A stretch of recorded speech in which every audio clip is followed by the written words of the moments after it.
Hey, what's going on, my friends? It's my birthday today, but I'm still doing a daily show. I have a good job, what could I say? Alex Jones must pay Sandy Hook families nearly $1 billion for hoax claims, jury says. They're trying to get Alex Jones to pay $965 million in damages to numerous families of the victims of the 2012 Sandy Hook mass shooting for falsely claiming they were actors who faked the tragedy. We'll read that whole story and see if he'll actually have to pay that money or not. Kanye West has, according to Candace Owens, been debanked from JP Morgan Chase without a reason given. They seem to be closing their bank account with Kanye and Yeezy LLC. Why did they close Kanye's bank? We'll talk about it. And apparently Kanye West did an episode of The Shop, which is a show that LeBron James created and is the co-presenter, and had that episode canceled because Kanye had more hate speech. Rumors of hate speech and anti-Semitism seem to be the reason mass media is saying they pulled his episode. We'll talk about that as well. Hope you stay tuned. The show starts now. The Dream Rare Podcast, welcome to the show.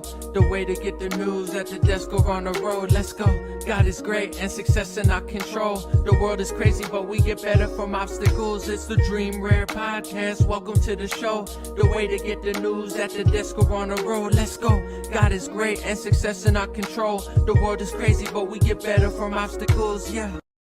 Hey, what's going on, everybody? Welcome to the Dream Rare Podcast. It's my birthday. Thank you for all the birthday wishes. If you want to get me a present, 99 cents, that's all I'm asking for. I mean, I don't need anything, but 99 cents. My new song, All My Friends Are Shadow Banned, is out with Bryson Gray on Friday. You could pre-order it on Amazon and iTunes now. The link for Amazon's in the bio.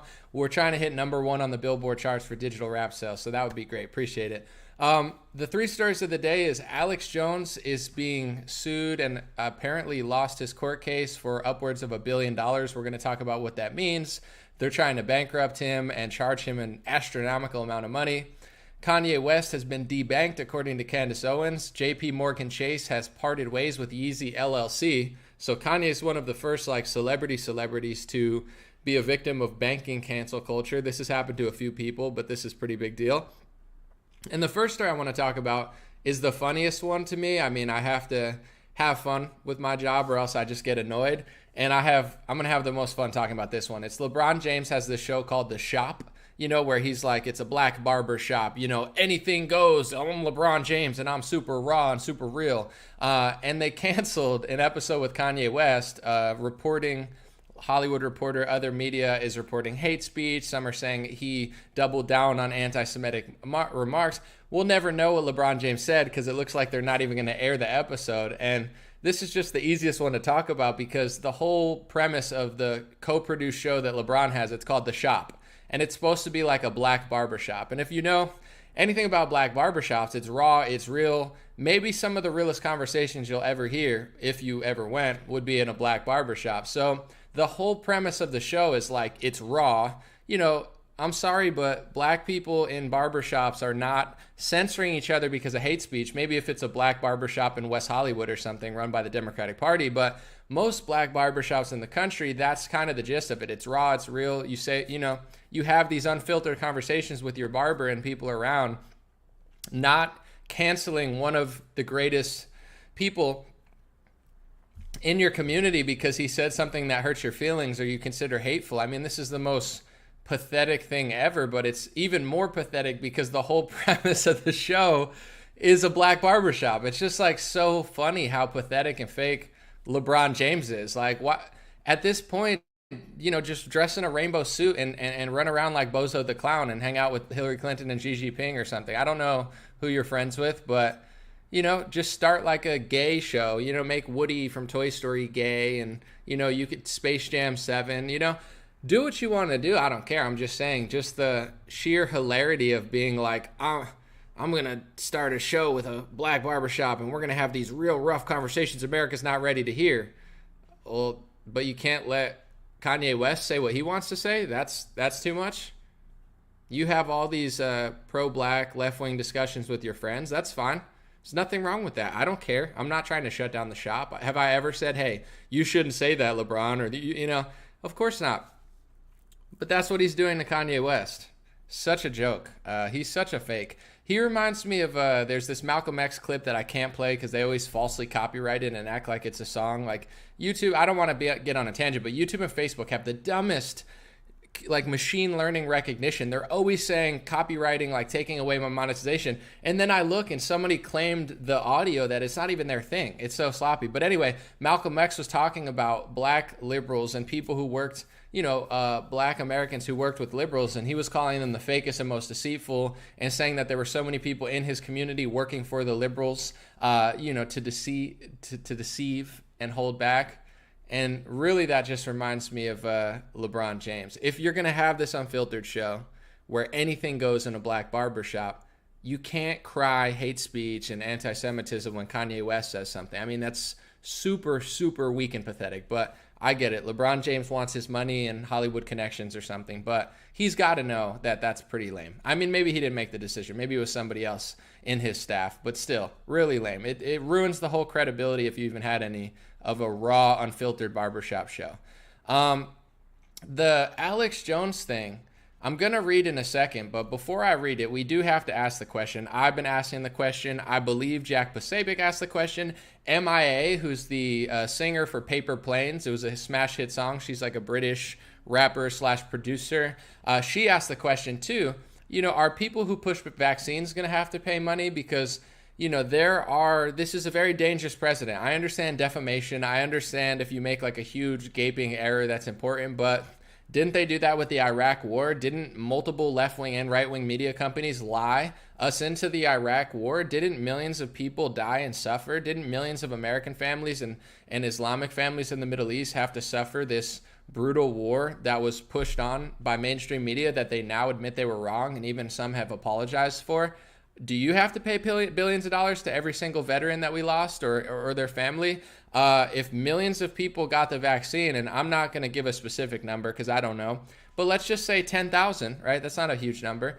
Let's just say 10,000 people got vaccine injured, and it was Rochelle Walensky or Rachel Maddow or Joe Biden that convinced them that they should have gotten it because they thought it was going to stop the transmission, right? Being dishonest reporting or perhaps optimistic data studies that didn't end up lasting very long in the real world trials, do they have to pay? So this is the thing when it comes to the left wing and right wing stuff. I understand defamation. I understand where you might be coming from, but you got to understand that this is not applied equally. And I'm going to play this clip so it lives on forever. If Alex Jones has to pay upwards of $1 billion for his reporting on Sandy Hook to the families, then how many people is Joe Biden, Rochelle Walensky, Rachel Maddow, and the propagandists of the Iraq war, how much money are they going to dole out? I bet $0. I bet they get Nobel Prizes and get these cushy jobs at the Atlantic and the Washington Post. I bet they're not having to pay for all of the death and destruction they caused. No, only Alex Jones apparently. But here's that infamous clip that should live forever as their narrative around this product just falls apart miserably. We're not in a position where we think that any virus, including the Delta virus, which is much more transmissible and more deadly in terms of unvaccinated people, the various shots that people are getting now cover that. You're okay. You're not going to get COVID if you have these vaccinations. Our data from the CDC today suggests, that vaccinated people do not carry the virus, don't get sick, and that it's not just in the clinical trials, but it's also in real-world data. Now we know that the vaccines work well enough that the virus stops with every vaccinated person. A vaccinated person gets exposed to the virus does not infect them. The virus cannot then use that person to go anywhere. And I'm not saying Alex Jones isn't important because I'm not going to say he's Rachel Maddow. He's not. I'm just saying he's more relatable to Rachel Maddow because she's like a news host and Alex Jones is a news host. But, Joe Biden's the president of the United States. Rochelle Walensky's the director of the CDC. Rachel Maddow's just a dingbat propagandist on media. But, Alex Jones doesn't have as much, and I'm not saying you got to like Rochelle Walensky more than Alex Jones. You could like who you want. I'm just saying when it comes to like credibility with stuff, she's the leader of the CDC, not just a conspiracy theory host. So the fact that she was so egregiously wrong in my opinion, actually matters a little bit more than what Alex Jones says. But I get it. They'll never get held accountable. They don't have to pay for injuries and people that lost everything trying to follow their orders. And it's just totally, the double standards are obvious. Let's get into this case now, see what's going on. Reuters reported Alex Jones must pay. The verdict, which came after 3 weeks of testimony in a state court in Waterbury, Connecticut, far outstripped the $49 million Alex Jones was ordered to pay in August by a Texas jury in a similar case brought by two Sandy Hook parents. So I guess different parents are suing in different states. The Connecticut verdict applies to both Jones and his company, Free Speech Systems LLC, the owner of InfoWars website. FSS filed for bankruptcy in July.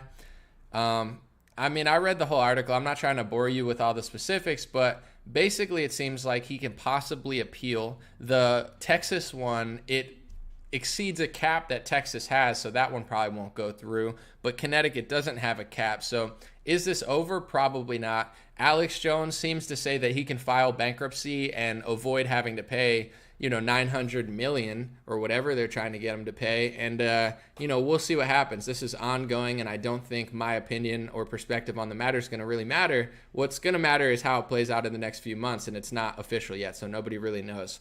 With that being said, this whole situation is very bizarre because on one hand, I understand that if you're a parent, you wouldn't want Alex Jones to lie. And I've had people lie about me, and, it's not fun when people attack you based on what someone else said. With that being said, $1 billion,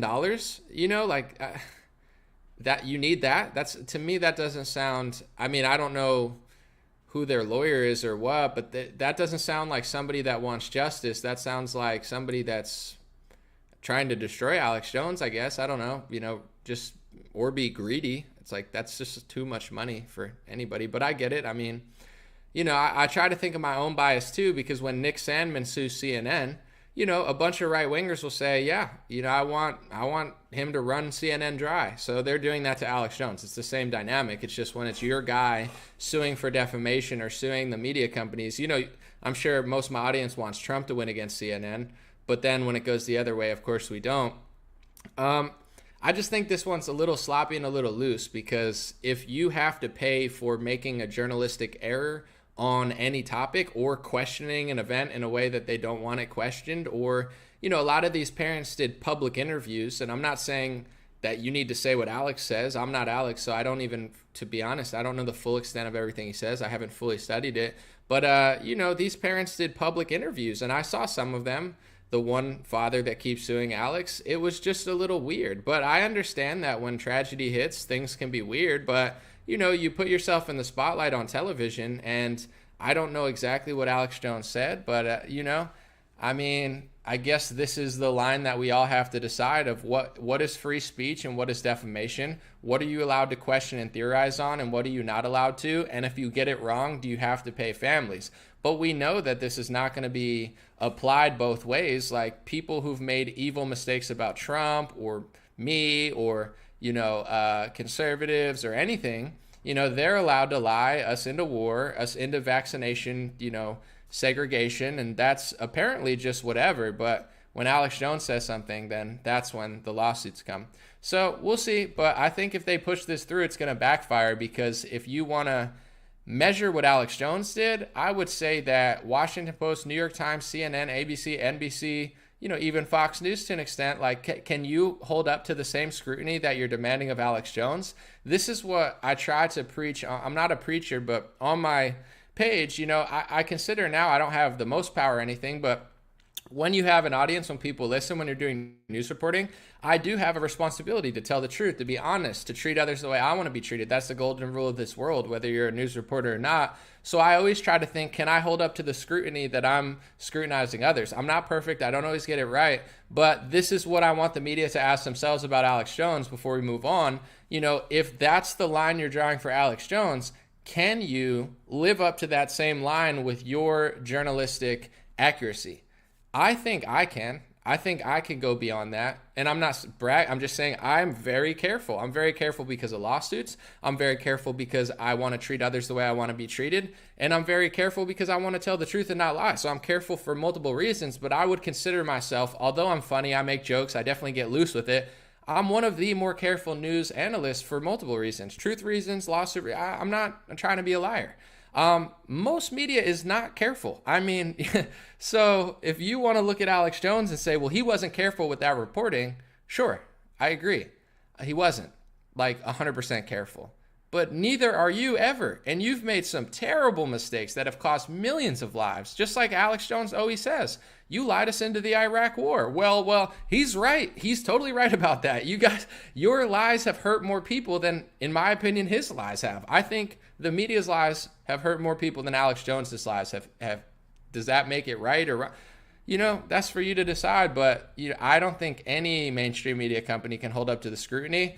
And, I hope that lawsuits flow to them. If they're going to start bragging about how happy they are that Alex is getting sued, then I hope they do as well. And I don't like that everybody gets sued all the time, but there's no way they can hold up to the same scrutiny that they hold of him with any reporting around any war, any vaccine.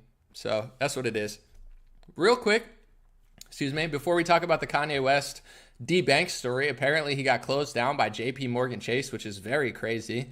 I just wanted to read these two headlines of LeBron James because LeBron's show, The Shop, as I just reported, canceled the episode with Kanye West because of hate speech, swirling rumors of anti-Semitism. We'll never know. They're not going to air it. The Barbershop is tough guy barbershop, but just not for Kanye West. But I want to read two headlines that came out literally within, let me see. One is December 22nd, and one is December 24th of 2018. So these headlines came out 2 days within each other. And I just want to read you one thing that LeBron James says and has no apologies for, and another thing that LeBron James apologized for. And I think it's fascinating. So this is an article from December 22nd, 2018. It's Deadline. They reported that LeBron James attacks NFL owners as old white men and slave masters. So LeBron James felt comfortable calling NFL owners old white men, mostly probably somewhat true to an extent, and then slave masters. I actually don't have a problem with that. I'm not offended. I don't own an NFL team, and to be honest, I don't particularly like the NFL and their rules. I do think they do kind of act like slave masters sometimes. Not all the time. These people are getting a lot of money. But if you're an athlete, you can't criticize the LGBT or else you get fined in the NBA. So I do actually, believe it or not, you might not want me to agree with LeBron James here. We say it for different reasons, but I do think that owners of sports leagues do act like slave masters because their athletes are allowed to dress up like Black Lives Matter puppets, but they can't question the LGBT or else they steal their money like they did Anthony Edwards. So to me, that's weird. I agree with LeBron, but for different reasons. And then 2 days later, after he said that, he didn't apologize for it. I don't think he should. He apologized for sharing an anti-Semitic song lyric on Instagram, said Yahoo News. So this is just 2 days later. LeBron James said, "We've been getting that Jewish money. Everything is kosher."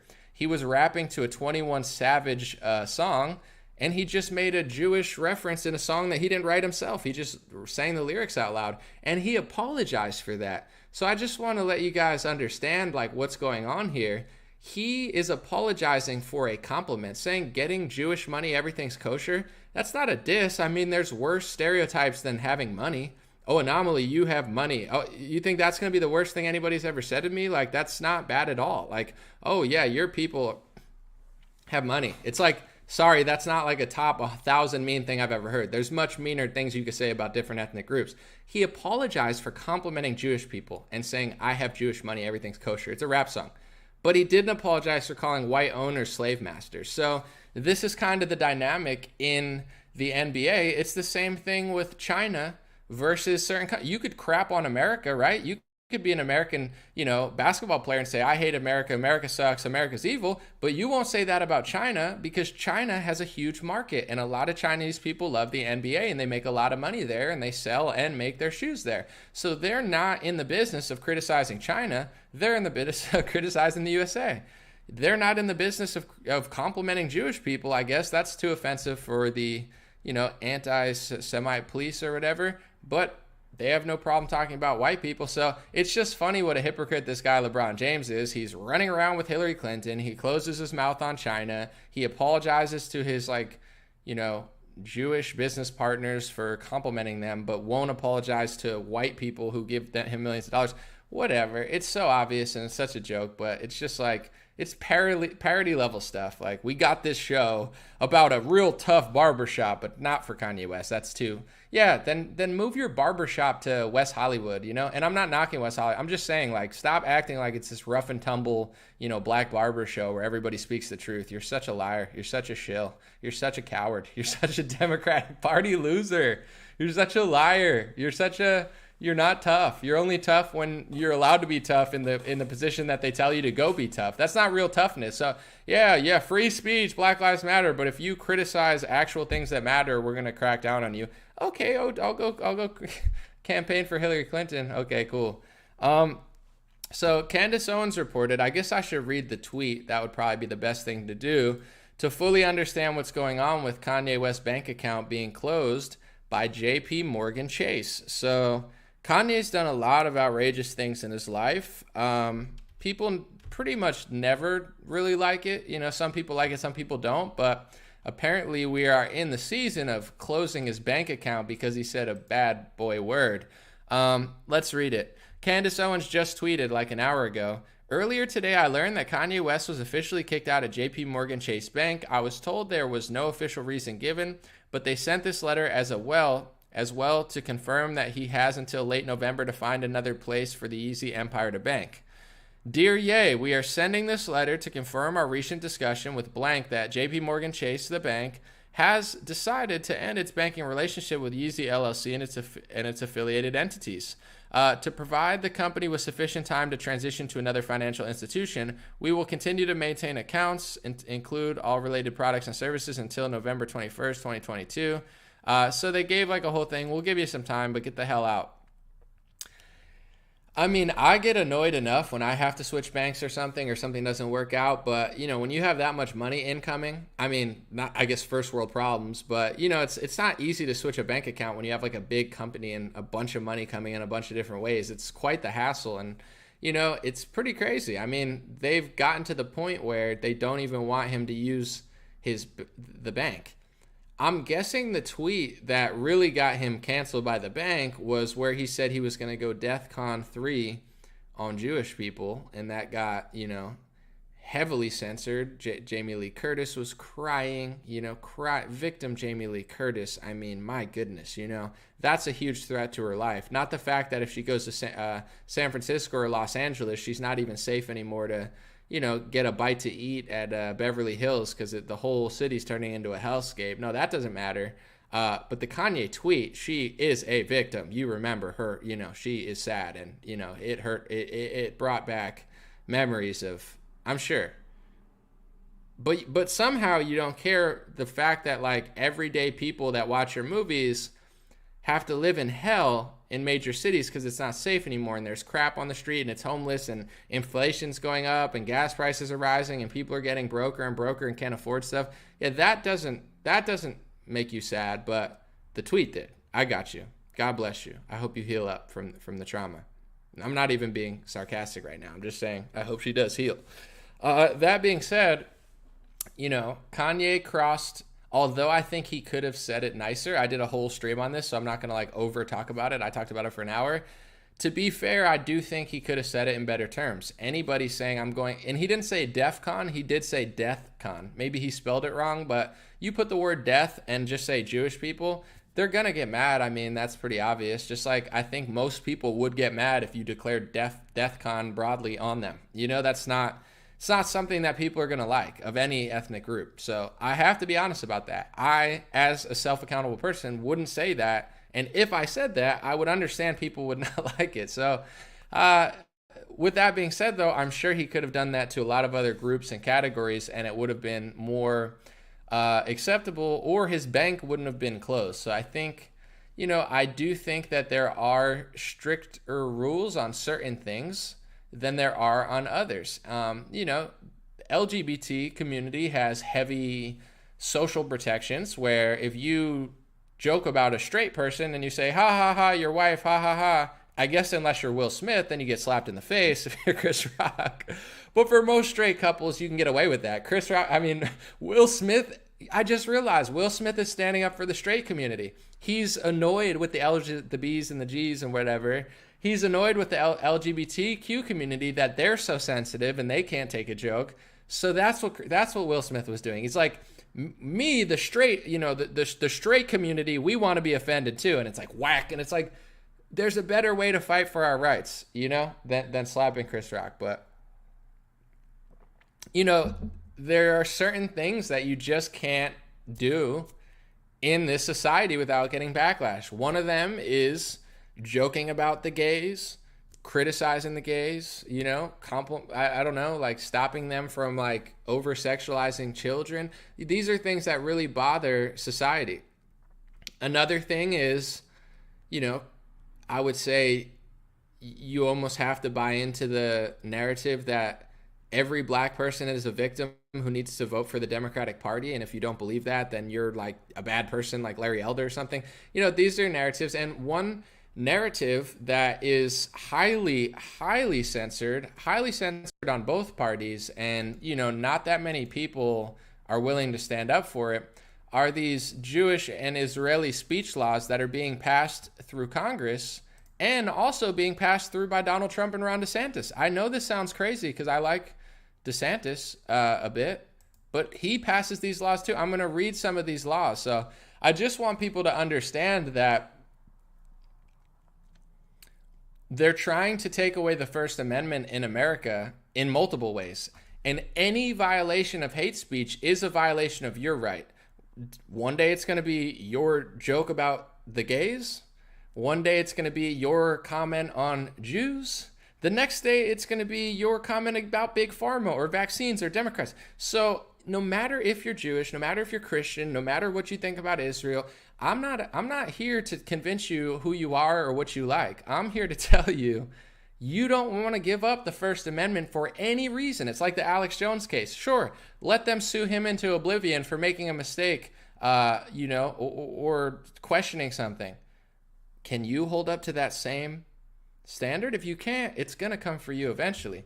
But I just want to read on the website. I've done this maybe once before, but there is a State Department website that says defining anti-Semitism, and they brag that certain anti-Semitic acts are criminal. And if a lot of these left-wing organizations and right-wing Zionist organizations and Jewish groups have their way, these laws will soon be a law in America that you're not allowed to, it's going to be a hate speech law. It's already starting to happen. They're doing it on their own, just like Facebook and Google are going off on their own. Now banks are going off on their own and saying, you violated our hate speech. I'm going to read some of the laws. This is on the State Department website, folks, the U.S. government website. They define anti-Semitism and what crosses the threshold of a violation of your First Amendment. And I'm going to read some of the weirder ones because the obvious ones I don't need to read. The State Department says this is anti-Semitism: making mendacious, dehumanizing, demonizing, or stereotypical allegations about Jews as such, or the power of Jews as a collective, such as, especially but not exclusively, the myth about a world Jewish conspiracy or of Jews controlling the media, economy, government, or other societal institutions. This is not a parody, folks. This is a real speech law that's written on the U.S. government website telling you that this will be criminal one day, or it is criminal in certain cases, and it might be eventually even more. So this is why I'm just trying to break it down for people with zero hate. This is why when Ted Cruz said Mike Bloomberg owns a media company, they called him an anti-Semite. He does own a media company, but that's a violation of this hate speech law. Kanye West talking about Jewish power, Jewish people, although he didn't do it gracefully, that is a violation of this hate speech law. If you are LeBron James and you compliment and you do a rap lyric that says, I'm getting Jewish money, it seems harmless because it's really just like a compliment / just like a joke line. I mean, rap is filled with lines and, like similes, and it's not a big deal. But you got to understand what LeBron James said in his song or in his Instagram video rapping a song. That was a violation of one of these anti-Semitism laws. And these exact laws that I just read aloud, they have been passed through Florida schools by Ron DeSantis. He passed the first Florida bill on foreign soil in Israel. Donald Trump passed an executive order to put these exact laws into college campuses. And there are left-wing groups, right-wing groups, and Jewish groups, and even some non-Jewish groups pushing this into legislation everywhere that they possibly can. So more and more people are going to get debanked for doing what Kanye said. I'm going to read a few more of the laws. I'm going to read some of the weirder ones. This is a law on the State Department government website. It says accusing Jewish citizens of being more loyal to Israel or to the alleged priorities of Jews worldwide than to the interests of their own nations.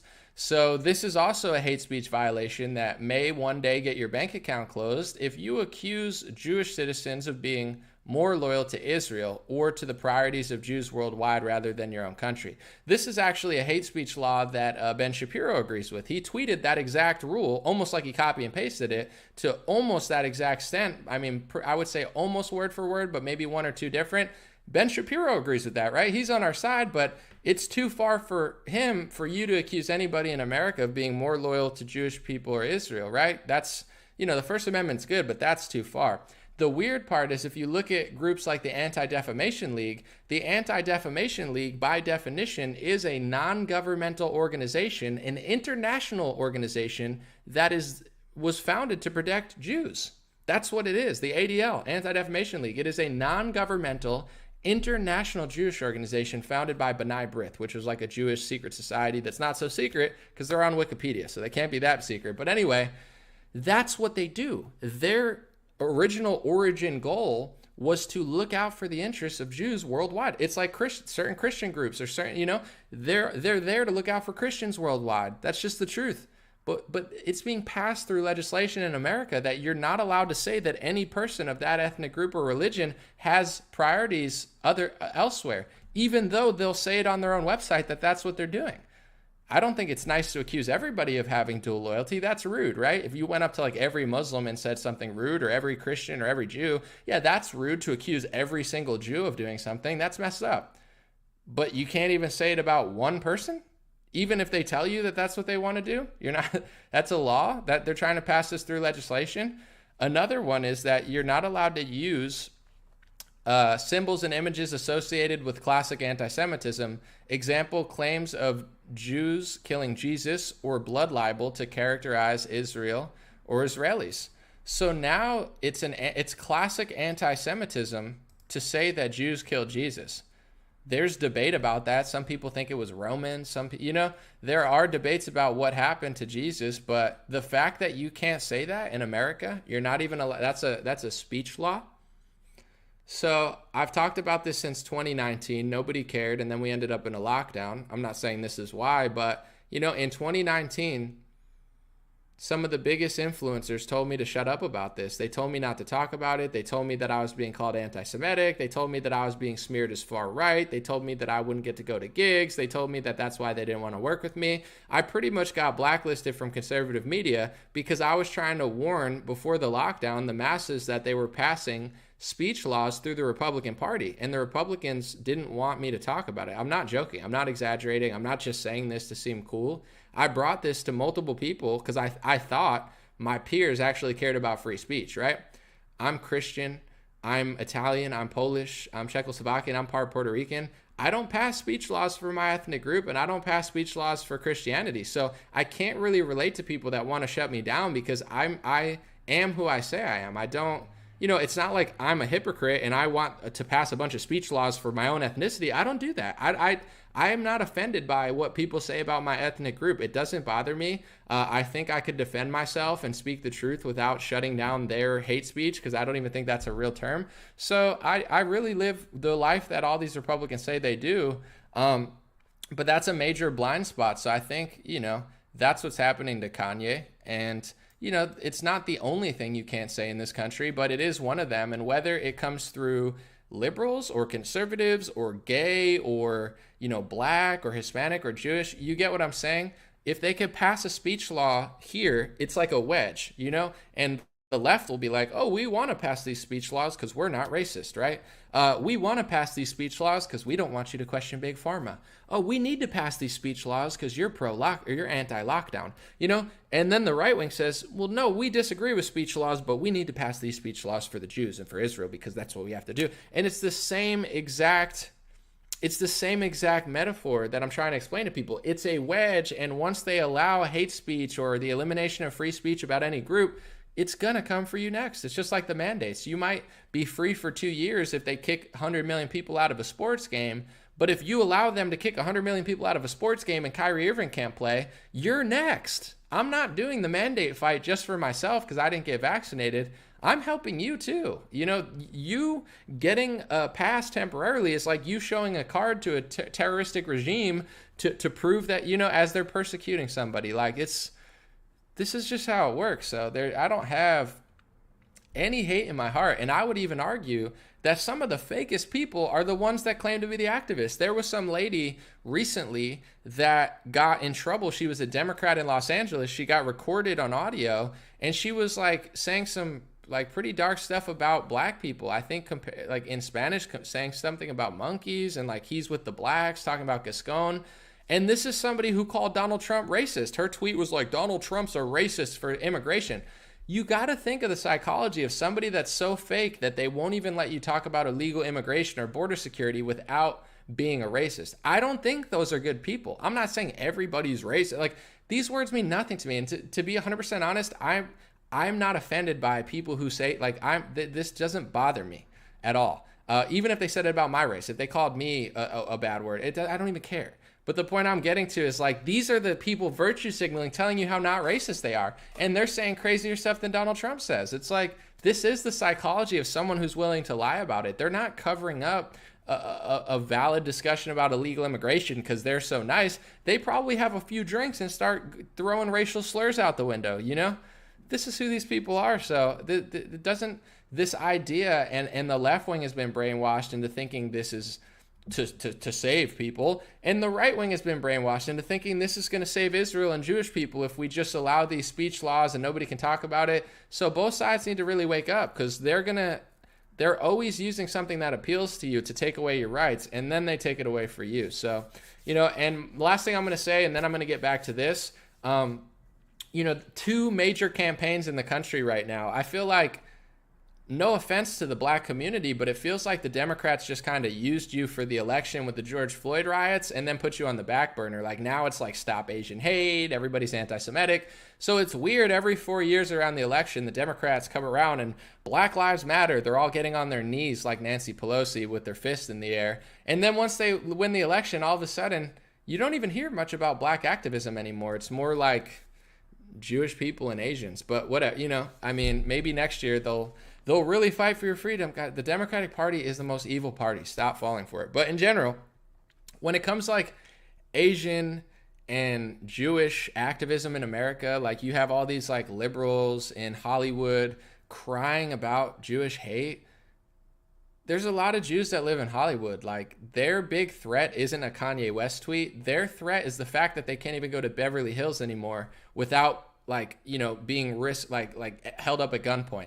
Beverly Hills isn't even safe anymore. I wouldn't even want to go there. I mean, it's okay, but it's like, it's not what it was 3 years ago. And a lot of Jews live in Beverly Hills. So it's like, if you really cared about your people, why don't you notice that New York City and Los Angeles are getting shitty? And the people that are the most violent towards you aren't even really violent towards you for your ethnicity. They're just violent in general, and they're constantly robbing, stealing, and killing people. So maybe that should cross your threshold eventually if that's your activism.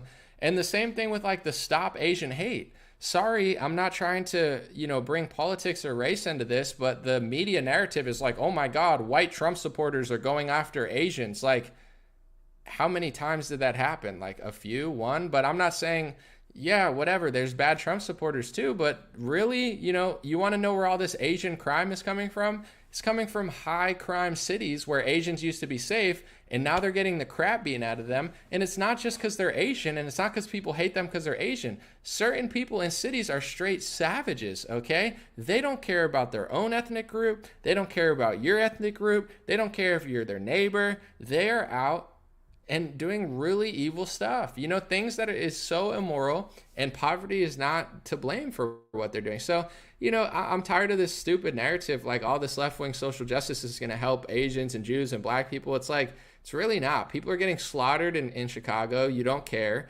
Jews and Asians in San Francisco and LA are less safe than they've been in a long time because crime is running rampant. Homelessness is everywhere, and these communities are going to shit. And then you got these stupid celebrities that live in the hills on television talking about, crying about Kanye West tweets and Trump hats. You know, these people are such idiots. So it's like, I'm just trying to be honest and help people out. As somebody that loves innocent people of all groups, your big threat is living in a high crime city around a bunch of degenerates who have no respect for like basic, human rights and your existence. And that's the big threat. The food industry, the drug industry, these are some pretty big threats.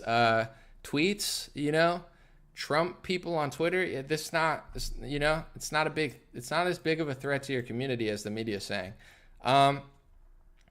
Someone said, I know my racist ex went to BLM march in Australia and he is in fact a racist and super hypocritical.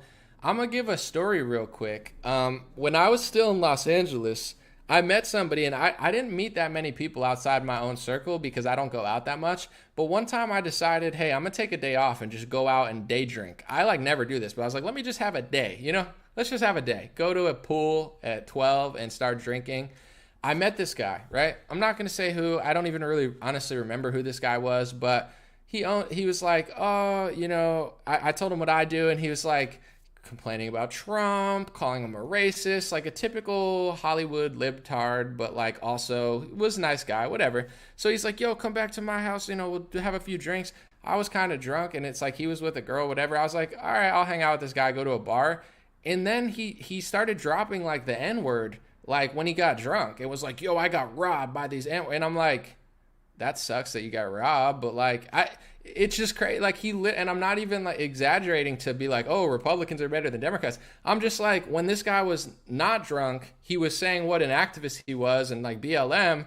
And then when he got drunk, he's using the N-word and saying he got robbed. It's like, this is not every liberal. I'm not going to say every Democrat's like this because it's not true, and every Republican's not like that. But it's like this lady, she's the same way. The lady, it reminded me of that guy where it's like in public, they're like, oh my gosh, it's so racist. It's so racist to, build a wall. And then they're like, he's with the black, like they're talking like that. That's kind of crazy. I mean, in general, I just have respect for people that actually tell me the truth. Like, even if you're black and you don't like me because of my race, I'd rather you tell me than not tell me. I'd rather you say, hey, Namli, I hate you because you're white and I hate everybody who's white. I'd be like, that sucks, but whatever. But like, I respect that person more than somebody who says, oh, I love everybody and you're such a racist, but I'm so great. It's like, just tell me how you feel. I don't even care. You're not, even with a mean word, you're not going to bother me. I don't care about this stuff anymore. My life doesn't revolve around how you think and what you feel, but you do respect the person who literally hates you to your face rather than the one who does it behind your back. I respect people who are like, yeah, this is how I feel about race. And they're like, okay, I mean, that's how you want to feel. I could try to tell you my perspective and have a conversation, but at the end of the day, you gotta respect somebody that just gives it to you raw versus these passive aggressive. On one hand, they're BLM activists. On the other hand, they're like, right-wing conservatives with crazier rhetoric than like the craziest people in the GOP. It's like, okay, you're just fake, and this is what we've all known. A lot of these people are just fake. They're not dumb, like some people are, oh, they're just brainwashed. Maybe they're just fake. Maybe they're just lying, It's hard sometimes to just be a Democrat and tell the truth. I mean, it's impossible. So, they just lie. And then behind closed doors, they're like, yeah, this is how I feel. Someone said, what a mess, JLP voice. I love Jesse Lee Peterson. He's so funny. Amazing. I got to talk to him again. But I love Jesse, but he's always plotting. He's always, he's always trying to troll and stuff. I'm like, come on, Jesse. Appreciate you guys for the happy birthday wishes. Thank you, guys.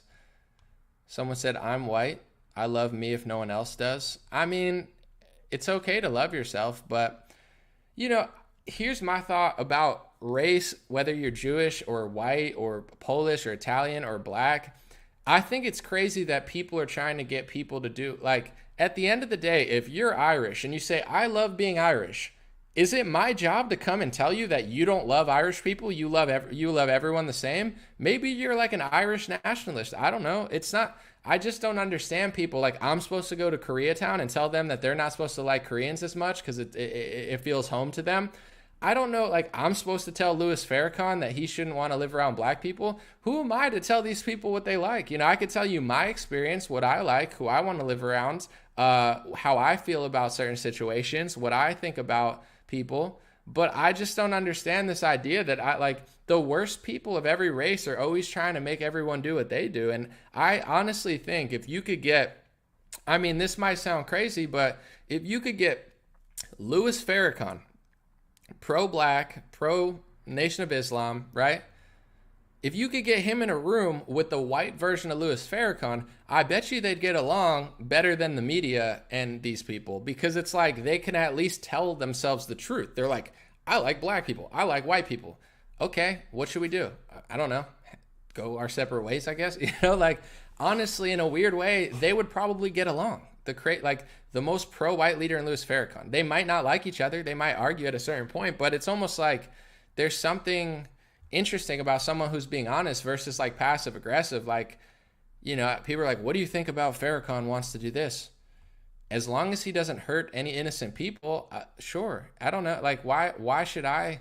How could I tell somebody who they have to love and who they like? I can only be the best version of myself and show them that if for some reason they hate my group, I have to show them why I'm different or why I earn their respect and trust.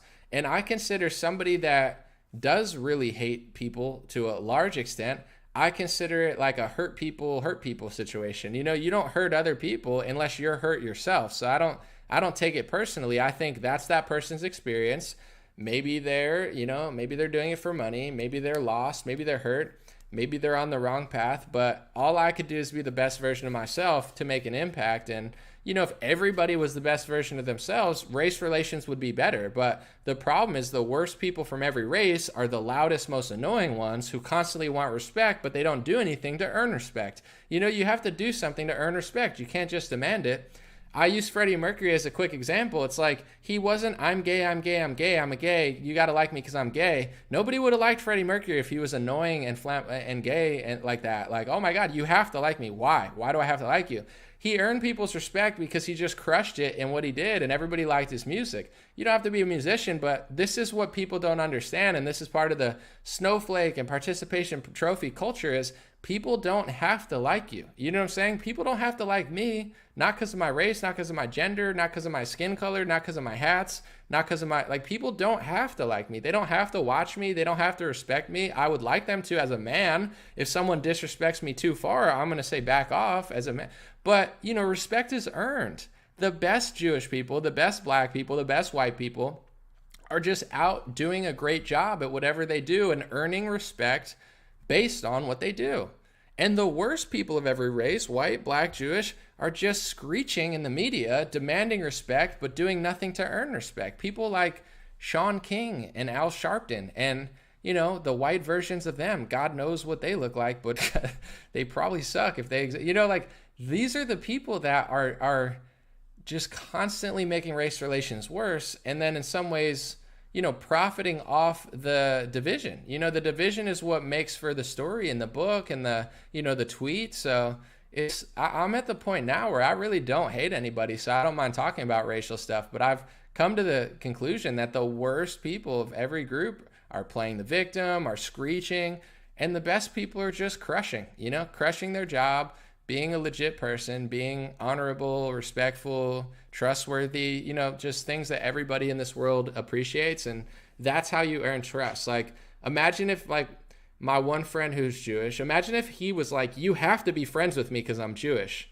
I wouldn't be friends with them because it's like, you being Jewish I don't have to be friends with you. I don't have to like you, and I don't have to trust you. If I say you're untrustworthy, or God forbid, I use the stereotype and say sneaky if you're being sneaky, and they say, oh my gosh, that's anti-Semitic. I wouldn't say if I didn't think it was true.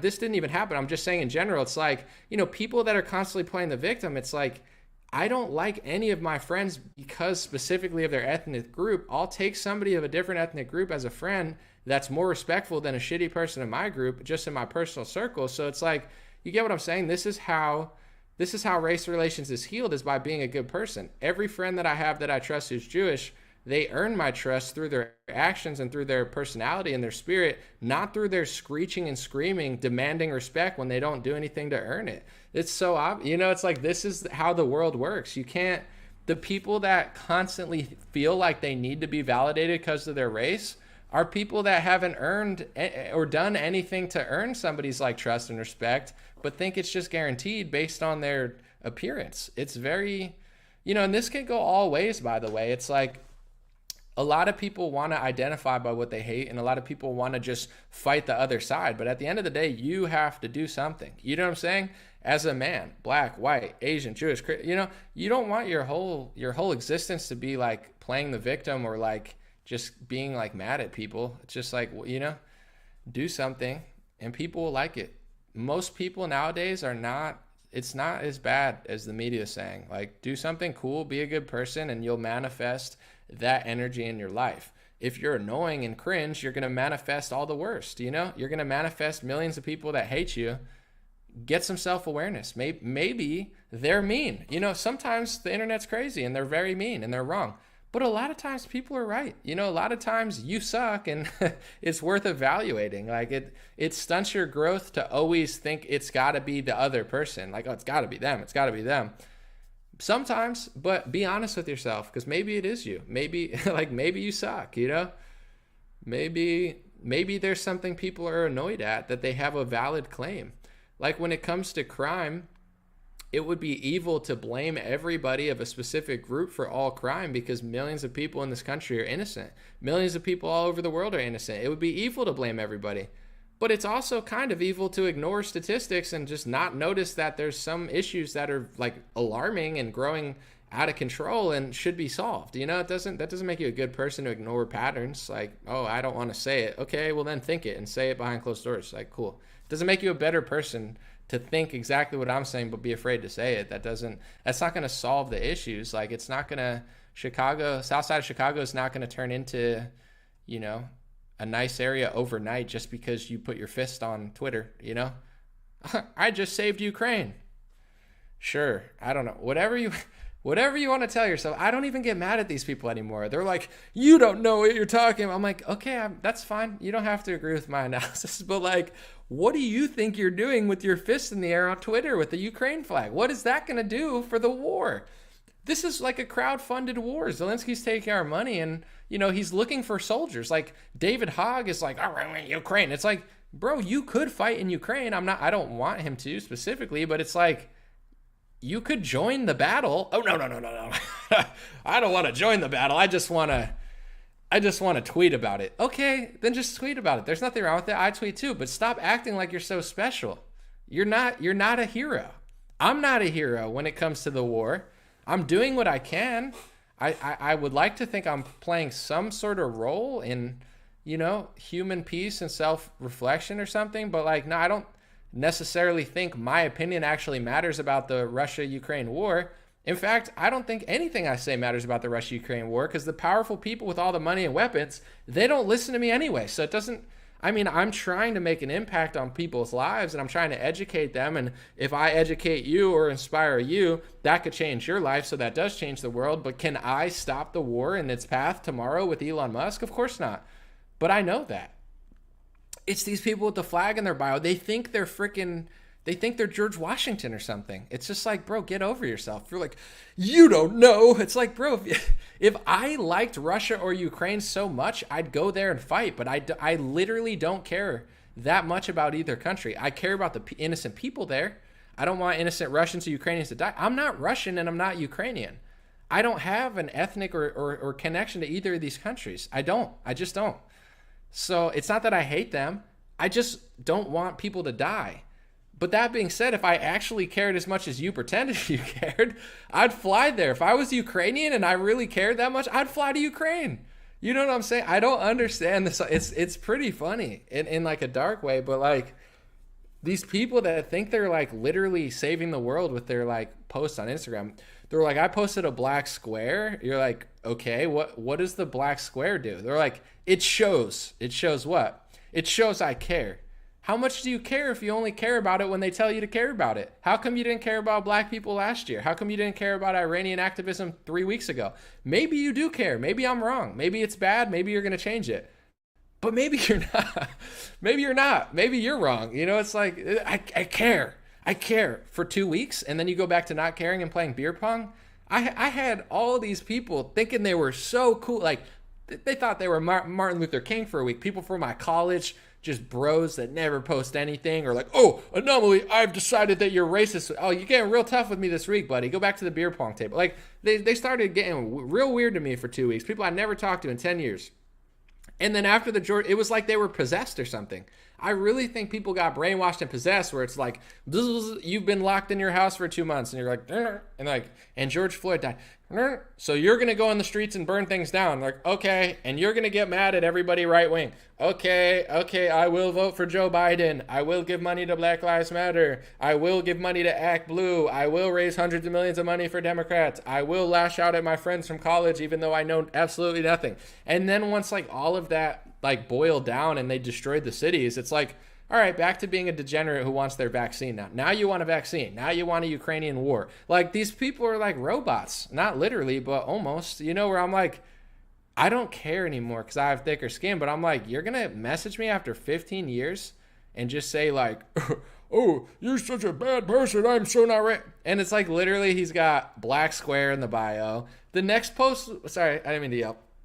The next post was like, it was like 10 months ago, him playing beer pong. I'm like, bro, stop, dude. Stop. You know, you are not Malcolm X. You're not Martin Luther King. You are Martin Luther Queen.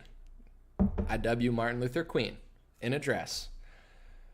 You don't know anything, Anomaly. I'm wearing a dress in solidarity with Lizzo. Lizzo's going to save Iran. You know, if we just send Lizzo to Iran, you know, we'll stop the Russian invasion. It's like, whatever you want to do. If Iran needs Lizzo to learn how to, you know, act right, then let's send in Lizzo. I don't really care. You know, how many dresses does MGK and Post Malone need to wear in order to fight, you know, xenophobia? I'm not sure, but every man is wearing a dress now in Billboard.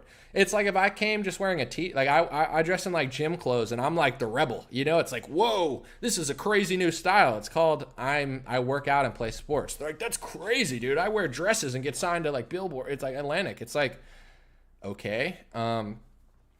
Speaking of which, guys, Friday, song music video with Bryson Gray. It's called All My Friends Are Shadow Banned. It's my song featuring Bryson Gray. It's going to be out on Friday. You can pre-order the song on iTunes and Spotify. Just search Anomaly, All My Friends Are Shadow Banned. I looked at the Billboard charts, the digital rap sales. Last time we hit number 2. There's millions of rap songs. We hit number 2 for a week, and we got on the charts. So I'm trying to hit number 1. I think we could do it. And the reason I think we could do it is because me and Bryson have a big audience. You guys support so much. The pre-order will go towards that, or if you buy it after on iTunes or Amazon or both, we appreciate it. But a lot of these artists, they don't sell songs anymore. It's mostly streams. You know, they have a lot of streams on Spotify and iTunes. And also a lot of industry artists, they buy radio plays. They're just buying them. It's all artificial. Yeah, some of them have big audiences, but really, a lot of these people are not buying records anymore. Like me and Bryson can sell thousands of records, but these people can't. All they do is get streams, which is fine. There's money there too, and a lot of money. But, you know, there's this artist, DaBaby. Actually, Bryson Gray had a song in his me and Bryson had a collab called Controlled. And he said, DaBaby could rap about violence and drugs on the TV, but he'll get canceled if they ever offend LGBT.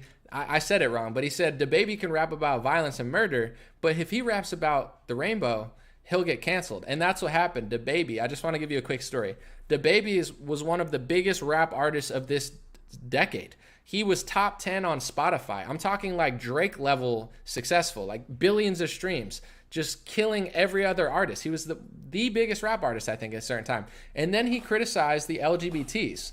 But here's the thing. He also committed like a crime with a gun that he got in trouble. Maybe he got off by the courts. They were more mad that he criticized the Rainbow Brigade than him actually doing actual crime or doing other stuff or, you know, rapping about that type of stuff. So long story short, DaBaby put out a solo album, and I think he sold like tens of thousands of records, something way lower than normal. And they were like joking about it. They're like, how did he go from the number 1 artist to, you know, barely selling any records on a major like it was a flop compared to most artists? And he was saying he got blackballed. He's like, this isn't actually bad what I did because I got blackballed. These are good sales, but that's the difference of having the machine behind you. When you have the machine behind you, they buy a bunch of radio plays, they push your music, they support you in the playlist. When you get blackballed, it becomes a lot harder. So long story short, we might not be able to get the most streams, but we can get the most sales because people don't really buy music anymore. And especially like a lot of these industry people,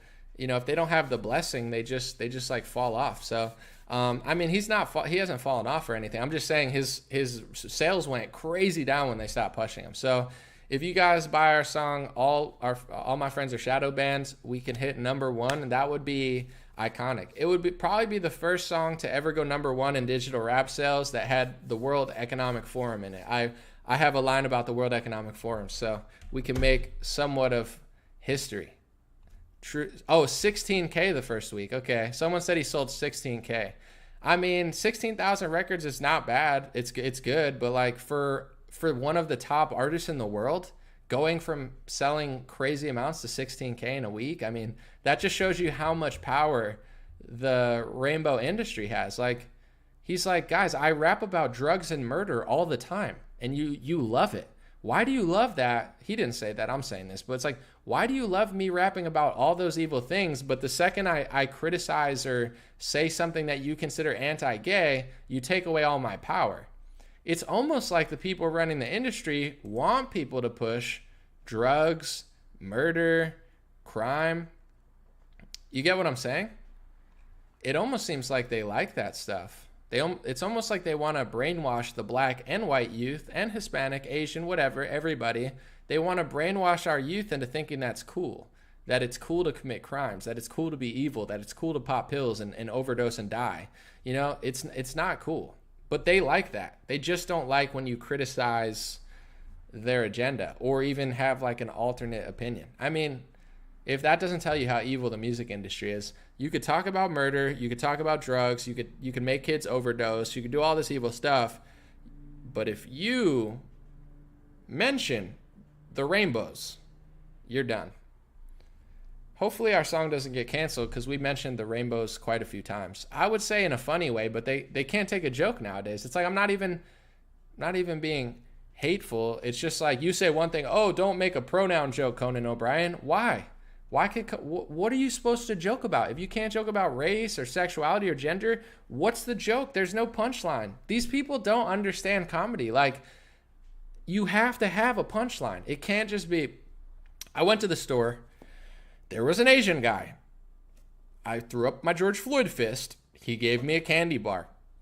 I saw a Jewish lady. I said, Happy Hanukkah. She says it's not Hanukkah. And I said, oh, my bad. I didn't mean to be anti-Semitic. And she apologized. And then I saw a black man, and I said, I appreciate you for who you are. And he said, now, thank you, young white man. Appreciate you. You get what I'm saying? It's not funny. There's got to be a dynamic. There has to be some sort of racial tension or, gender tension. Oh, I went to a club with women.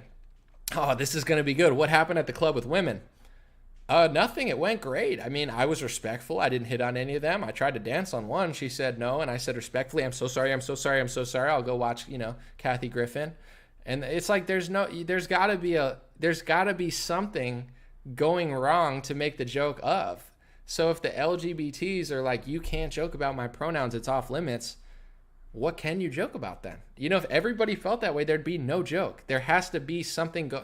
Most comedians are usually, I'm not saying all the time, but they're usually people that have had a lot of pain. And I'm not trying to stereotype or generalize, but a lot of comedians are taking that pain and turning it into comedy because it's one way to cope with something. Either you live your life in misery or you just try to make jokes about anything. So a lot of comedians, it's not like they come from a place of privilege. Sometimes, Chris D'Elia makes the joke that he's the only comedian that came from like a normal family, but there's a reason. It's like, you're turning something not good into funny. That's what comedy is. You can't take away the bad parts of it or else there is no comedy. I went to the store and every race was there, and I literally just said, happy holidays, happy Hanukkah, happy Kwanzaa, and happy birthday, and and Merry Christmas. And then, someone came from Iceland and he celebrated a different holiday, and I apologized. I got on my knees with my fist in the air and I apologized to the man because I should have been more inclusive. Is this mic on? How come nobody's laughing? Because it's not funny. You're not funny anymore. You got to have there's got to be something there. You got to have some sort of conflict between gender, race, religion, anything. You got to have a pulse. Things that people can relate to. Having a bad day at work, I had a bad, like, I guess you can only joke about like Trump supporters or something. I had a bad day at work because a white supremacist neo-Nazi Trump supporter came in and said he wanted to build a wall. Am I right? And they're and then I got vaccinated, but then I started breaking into tears because I was like, my vaccine can never get a vaccine. This poor inanimate object, well, I guess it's not inanimate if it has synthetic mRNA in it, but whatever.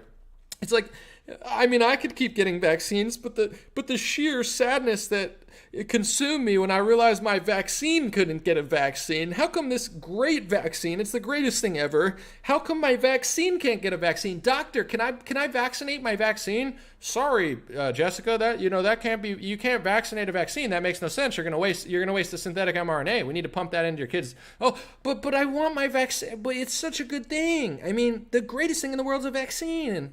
How sad is that my vaccine will never experience what I'm experiencing? And it's like, like, oh my God, this hurts. Oh, it hurts so good. They're like, this is how you know it's working. I'm tired. I feel like I got punched. This is how you know it's really working good. Oh my gosh, I can't wait to vote for Joe Biden.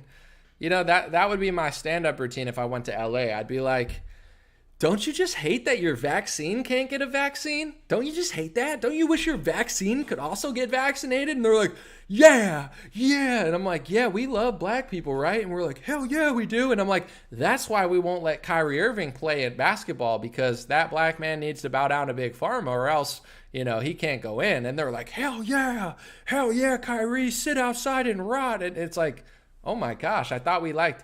They're like, do we like all black people? They're like, yeah. I'm like, do we like Candace Owens? No. Do we like Larry Elder? No. Do we like Kyrie? No, screw Kyrie. It's like, so you don't like all black people. You like black people who agree with you.